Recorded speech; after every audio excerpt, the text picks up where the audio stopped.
Hello everyone, welcome back to Opus Magnum. We are making our way on the final chapter of the story. Now this is where we left off. So we are almost exactly halfway through.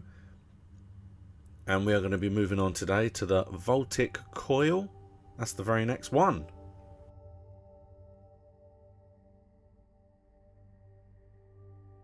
And here we go, this is a Voltaic Coil.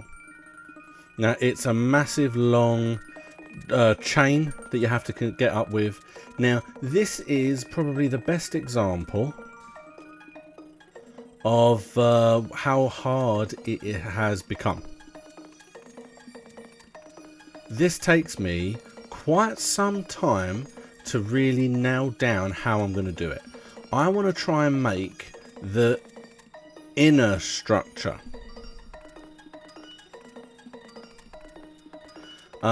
Just the zigzags in the middle, because my idea is I can do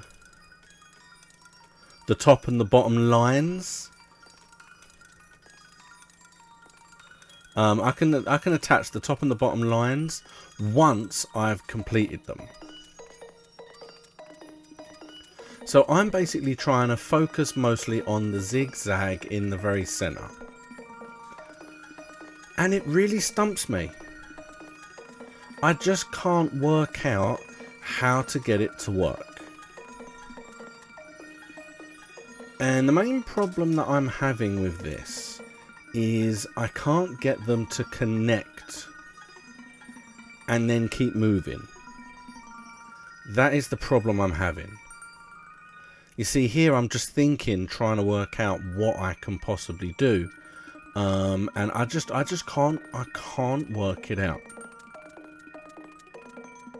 I'm trying to think now, maybe if I kind of set the top one up and then push it across, that might work. But it won't, because they still won't be connected. It still doesn't work. So I decide, well, if I use one like this, that will connect them in the middle. And then all I need to do is disconnect the middle. See, there you go, look, that is doing its attachment there. That will then give us the second connection, and then that breaks. There you go, look. So I finally worked it out. It works perfectly. So I change it around a little bit, because I realised that the connection in the bottom there, on the bottom left, that will give me the connection that I want on the bottom, that bottom line. It's already there. So I think, well, all I need to do then is make the connection on the top.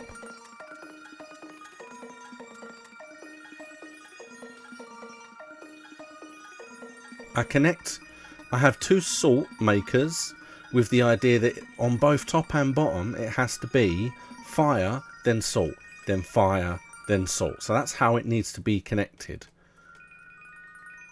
So you need to connect the fire, then connect the salt, and then connect the fire, and so on and so on. But you can't cross the whole structure, so it has to be done at the top and the bottom separately for it to be a thing. And I don't know how this is going to work necessarily, so I start off with just doing equal. And then I'm still confused, because now I can't get down the salt without it hitting. And I'm very confused still. And then I realise that I'm trying to move the arms at the top and the bottom too quickly. Specifically the top arm. I am moving it too quickly, and it's affecting how it works. So what I decide to do is just do one at a time. I do one, and then I move it. And then I do the second one with the salts, and then I move it. There you go, look at that. But you may have noticed there, the problem I've now got is that it's not connected them in the middle. So I have to add another one anyway. There you go. So I need to move it a little bit more, and there it is. So now it's all connecting, but it's still not quite right. And I can't quite work out. And then I realise it's because it has to alternate. It has to be fire and salt and fire and salt. So there you go. That is it. It now works because it slowly moves it across each time. It makes the connection there, and then it breaks the straight connection there. And there we have our zigzag and our top and bottom. I love these chain puzzles. They take me a little while to get to grips with, but I love the way that you can just make the chain continually move. But the secret there was very much connect it together so that it will move, and then break the connections at a later date. Now, the cost was fantastic. The cycles were a tad short, but the area was very low. The area's on the borderline, really. But that's fine. I'm happy with that. I got a result. Now I'm moving on. And here we are. This is a crystal now, I believe. And what you may not be able to see there is that the connections between the fire atoms are actually the extra strong connection. It's this thing where you've got to go over the 3 different elements, and then we need a salt. So I decide, well, if it's only fire and salt, I'll use 1 for fire and I'll use 1 purely for salt. So I realise what I need to do is I'm going to need 2 arms, because I'm going to have 1 rotating for the connections to work, and then 1 arm feeding fires. I then come to the idea that if I just use 1 arm to constantly kind of grip the center fire, so I make all the dodgy connections, and then I just spin the center one around and add another fire and make all the dodgy connections, and then spin it around a 3rd time. That will give us the 3 connections for the 3 fires. I do get a little bit confused here. I don't know why, but I've got fundamentally confused about which one I'm supposed to rotate and which one I'm not supposed to rotate. So I feel like I've managed to get it the right way round. And unconfused myself. And you see, there you go. I have now managed to connect it correctly. So I now just need to add the next fire and make the same connections on that one.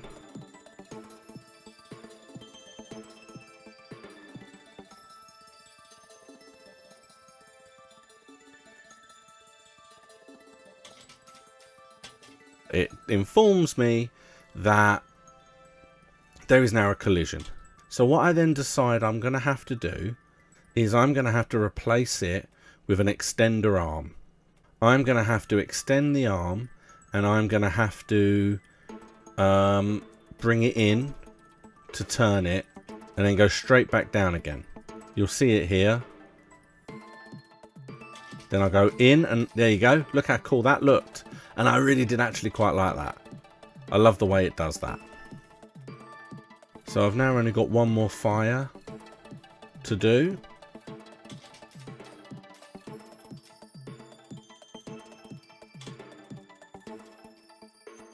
So I am going to have to suck it in again for the last one. But I did the wrong turn there. But then I realised that actually what I could do is I could, at this point, rotate it round once it's finished, and then add all the salts to it from down below. So I just need to add some bits and pieces to it to finish off the final bonds, and then I'm going to rotate it down again to get it into a big area that is completely separate from everything else.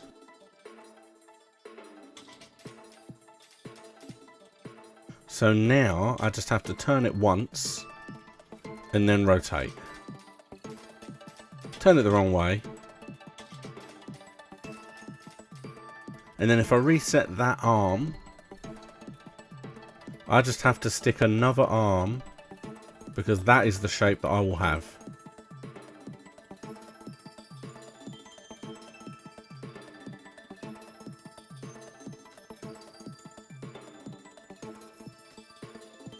So the plan will be that this new arm will grab the middle fire, and then all it has to do is rotate it.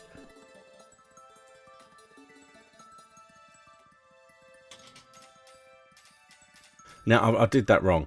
A plain arm and a track works considerably better and is cheaper than an extending arm.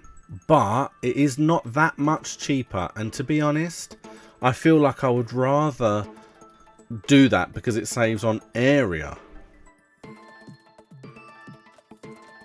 Again, I try to do this so that I can just rotate it twice and stick it on.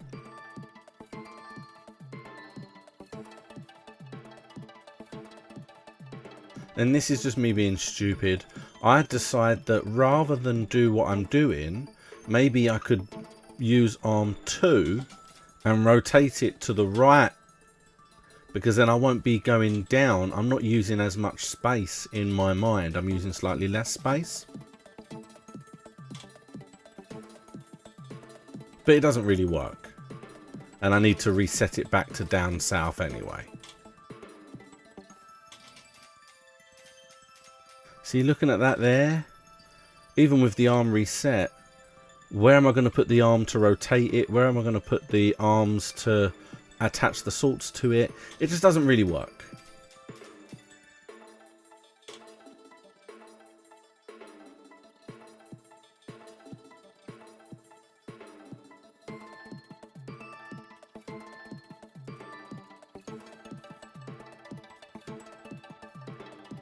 So I now start to try and work out how I'm going to do this. I'm going to rotate the arm number 4 twice to get the fire across to where it needs to be.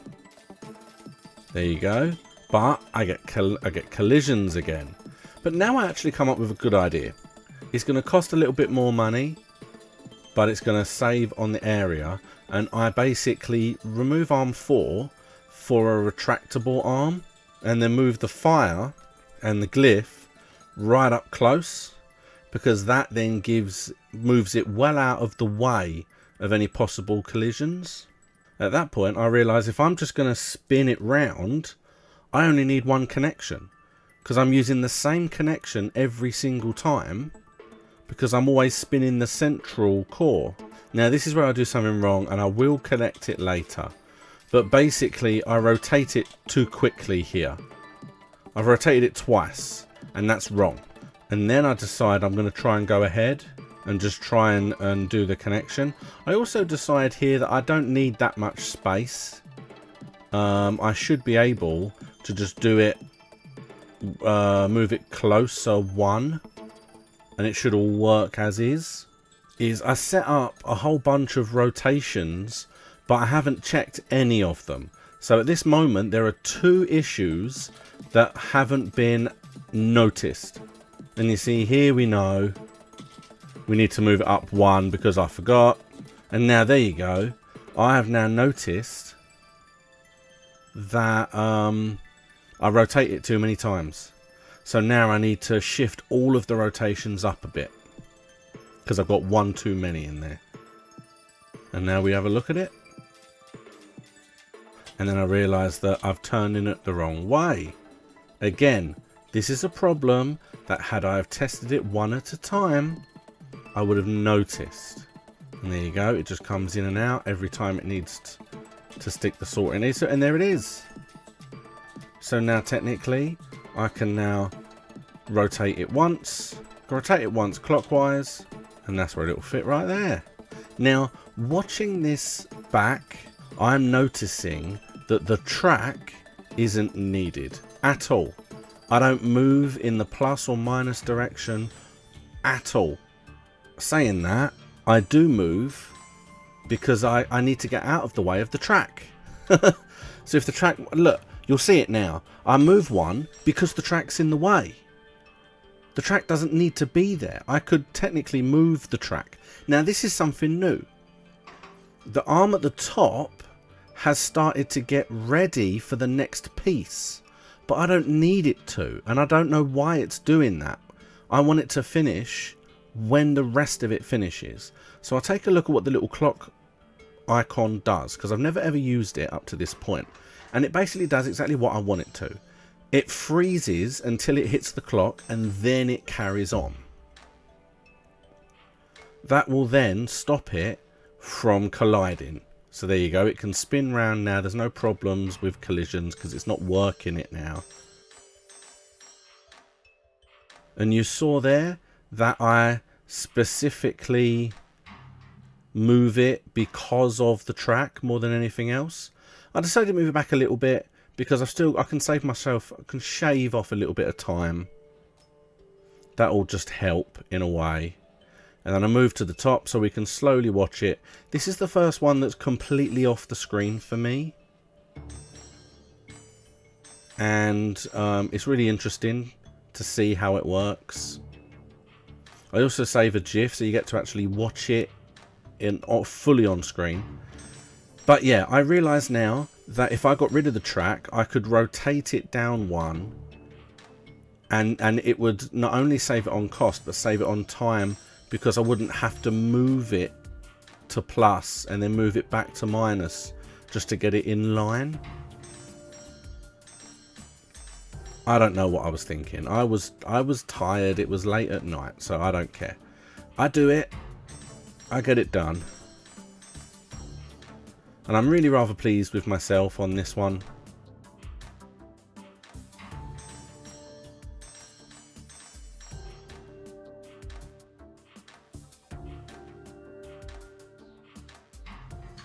And there you go. Cost is almost perfect. Cycles is almost perfect. Area is perfect. See, now for me, if I did save my changes, it would look considerably better. But that's fine. That's still very, very positive. And here is the whole thing working. You can see that it does its own thing. It goes round twice. So you can see a good sign of it. And I think that looks really cool. I really do like that. So that is where we are going to leave it. We are going to move on to the Curious Lipstick and then unlock the last 4. It might not unlock all last 4, but we're going to move on in the next video because we have 1 left and we are getting very close to the end of the story. So thank you very much for watching. This has been another Opus Magnum. Please like this video. Please subscribe to the channel. Why not take a look at some of the other videos that I have? There are links on the screen now. And I will see you again next time.